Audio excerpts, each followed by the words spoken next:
Ladies, gents, and everything in between, it's time for an encore. The Amazing Digital Circus has teased its full first season recently with a new trailer via the internet, something Kane does not have any knowledge of. And the next episode is coming out whenever it's ready. The consequences of our actions! And it's only going to get worse from here. With a release date like that, we've got no time to lose. It's time to do some speculating. I'm Kyle with Wicked Binge, and we have a special adventure in store for you today. These are some amazing and not so amazing digital circus predictions we love and hate. Now, there's a lot to unpack in this show's lore, even with just the pilot episode. So let's start with something simple. Kane. Is Kane the bad guy? Well, okay, maybe simple isn't the right word to use to describe Kane, but this eccentric AI ringmaster is already one of the show's main hooks, and one of its most interesting characters. So naturally, everyone's wondering what role he'll play. For some, that speculation is that he's the villain of the series, but we think we have some bad news for them. Right off the bat, we hate this prediction. To quote showrunner Gooseworks herself on the topic, Kane is not a villain. An antagonist, sure, in a sense, but not quite a villain. He's an AI who seems to be tasked with protecting the humans who enter the world, and keeping them from going insane. Not exactly a description that works for a dastardly foe, right? Instead, we say Kane is protecting the circus gang. Sure, Kane is technically an antagonist insofar as he's trying to keep the humans from leaving the digital circus, not to mention the constant slapstick violence he makes them subject to. But hear us out. He's an AI, which means he's got a job he's literally programmed to do. And Kane never once intentionally harms the characters. That's right! In fact, he's even capable of healing injured humans before they go fully abstracted, as he did for Agatha and Pomni in the first episode. So while he may be an antagonist in the most basic sense of the word, we love the prediction that Kane is well-intentioned rather than malicious. It's not that Kane doesn't want the humans to escape. Heck, he straight up tried to make an exit for them just because they wanted one so bad. Being an AI, Kane just genuinely doesn't know how humans work or what their actual needs are. In any case, he's working to make sure the gang is enjoying their stay as much as possible, shown by how his biggest concern is usually whether or not they get spoiled by the void. And in this day and age, anyone who's helping to limit spoilers is a hero in our book. But now that we've covered Kane, let's move on from him to his parent company, CNA.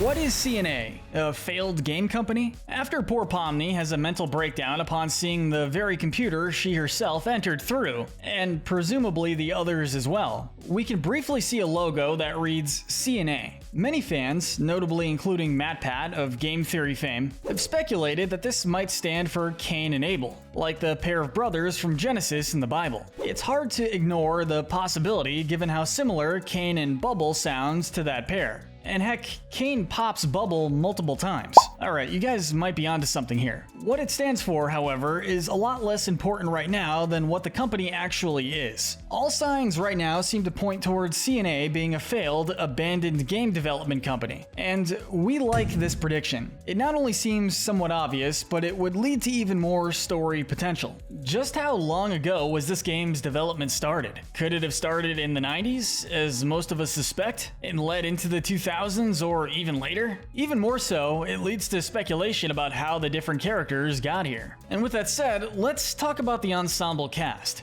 You know them. There's Gangle and Zubul and Kinger too, Ragatha, Jax, you know the rest. Are the humans actually humans? We've got to mention MatPat once more because he made an interesting observation. In the last scene of the pilot, we see the camera pan out from the computer the series is taking place in. We also see a headset, one that's clearly not attached to a human being. That's kind of strange, right? If Pomni and the others are humans who are trapped in the digital circus, shouldn't their bodies also be trapped wearing the headset that sent them there? This led to MatPat's idea that the human characters in the circus are actually clones of their host's subconsciousness. Perhaps a part of their mind was brought into the circus, and this would explain why the characters can't remember their names. My name is, or seemingly any memory of before they put on the headset. This theory actually seems super plausible, but, well, if these characters are just parts of the human's subconsciousness, that means the humans in question could be perfectly fine. While Pomni, Jax, Kinger, and the rest are suffering Kane's chaotic adventures, their human counterparts could just be chilling on a beach or at a picnic somewhere. We're not saying we're opposed to that, but it would definitely make the stakes a lot lower. But with how much lore there already is surrounding this story, there'd almost certainly be more to it. Maybe the computer is a parasite that's taking parts of its human host to slowly but surely spread its influence throughout the world. Or maybe that's a major stretch. But still, it could be true. And we like this theory. There's some surefire potential here, and as long as the show stays as high stakes and suspenseful as its pilot, we won't mind if it doesn't affect the real world too much. Are humans totally gone? Another possibility is that these characters have been full-on isekai'd into the digital circus. Why Pomni's human body isn't in that chair wearing that headset is because she was transferred into the computer with an altered body to suit her new setting. But honestly, we dislike this prediction because, frankly, it seems too black and white for a series that's so far been shrouded in total mystery. Now, let's move on from the nature of the circus to the guests therein. Namely, who are they? Kinger, the bug tester. How did each character end up putting on that mysterious headset? It's way too early to form any serious theories about it, but we can sure as heck speculate. Starting with Kinger, the one who's been there the longest. We don't yet know how long he's been here, but it's clear that it's been a while, given how he seems to be losing it. At the same time, he's pretty knowledgeable about how things work around here, even if that knowledge only comes out here and there. The explanation seems fairly simple. We like the prediction that Kinger was one of the original bug testers for the game. I mean, hell, one of his first lines in the series is asking about an insect collection. Did someone say something about an insect collection? And he brings it up again later when talking to the Gloink Queen. It's possible that Kinger doesn't fully remember why he's here, but rather only bits and pieces. Instead of looking for bugs, he now believes he's collecting insects. Or maybe Kinger's just a super genius who has us all fooled. Who knows? Also, it's worth noting that one of the doors of abstracted guests features a character fans have called Queenie, who looks like a queen chess piece as opposed to Kinger's king design. So it's a safe bet that we'll be learning a lot more about Kinger. Pomni, modern day streamer. From the oldest entry to the newest, now let's talk about Pomni. Our guess for her is that she's a representative of the current era. And hear us out. What if Pomni is a streamer who, struggling for views, looked for the most obscure games she could find? Somehow she got her hands on the legendary Amazing Digital Circus headset, and desperate for her big break, she recklessly put it on, not knowing at all what lies ahead. And we gotta say, we love this prediction. It would not only raise the stakes, making the digital circus span way more time, but it would make a way for the outside world to start searching for more information on it. Imagine Pomni's fans looking for her after her mysterious disappearance. Everyone loves a good mystery, after all.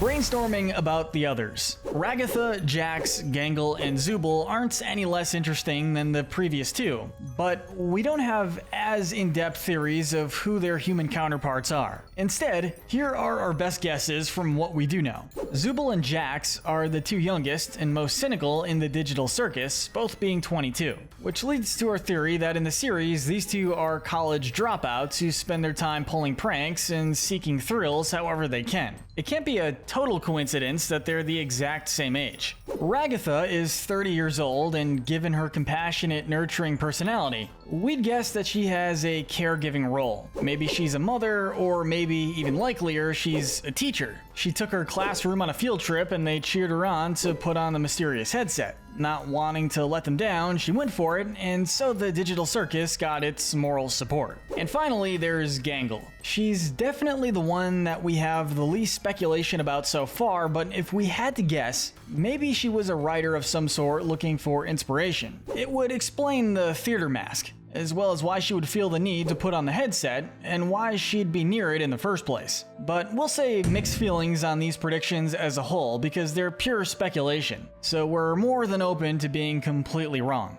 But without further ado, it's time to get to the entirely new aspects of the upcoming series. Starting with the new characters. Will they become major characters? The new trailer showed off some new characters who will be appearing this season. There's this pink gumdrop lady, a fudge monster thingy, a blue mannequin, and most importantly, orbsmen. Naturally, we're wondering what roles they'll play in the overarching story, which begs the question of whether they'll become major characters in the story. We dislike this prediction, not because we don't want to see more of everyone's favorite character, Orbsman, but because the series already has a lot of characters to focus on. Instead, what if the characters are episodic guests, given the series' aspect of Kane giving the humans their own adventures to go on? We think it's more likely that these characters will have their own specific episodes and adventures centered around them. Since they're probably created by Kane, after all, from Jax's words, we know that's something he could do. We could slowly learn more about the world from them and be given a fun cast of supporting cast members. And we do like this prediction. That said, if you guys want to make Orbsman a main character anyway, we won't stop you. Now we've reached pure speculation territory here, but we've got a couple more miscellaneous predictions to talk about. The next abstraction. Since Kaufmo, rest in peace buddy, has been abstracted, it's not unreasonable to think that we're going to see more characters abstracted.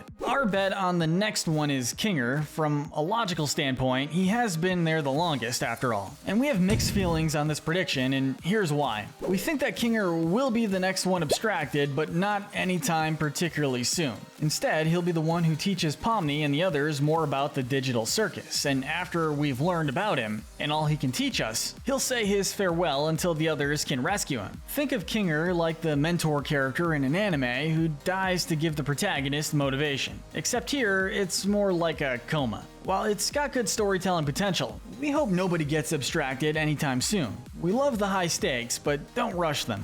Bubble is smarter than he seems. And floating into the grand finale, let's talk about our favorite morally ambiguous AI chain chomp sidekick, Bubble. There's no evidence for this one, but we have a strong feeling that Bubble knows a ton more than he lets on. Going back to the Kane and Abel theory, maybe Bubble is what keeps Kane tethered to this world. No matter how many times he's popped, he comes back. Hell, he canonically enjoys the feeling. And honestly, there's just nothing like a classic case of minor character turns out to be a major character. So we'll say that we love this prediction. And do let us know your predictions of Bubble's list of crimes by the end of the series down in the comment section below.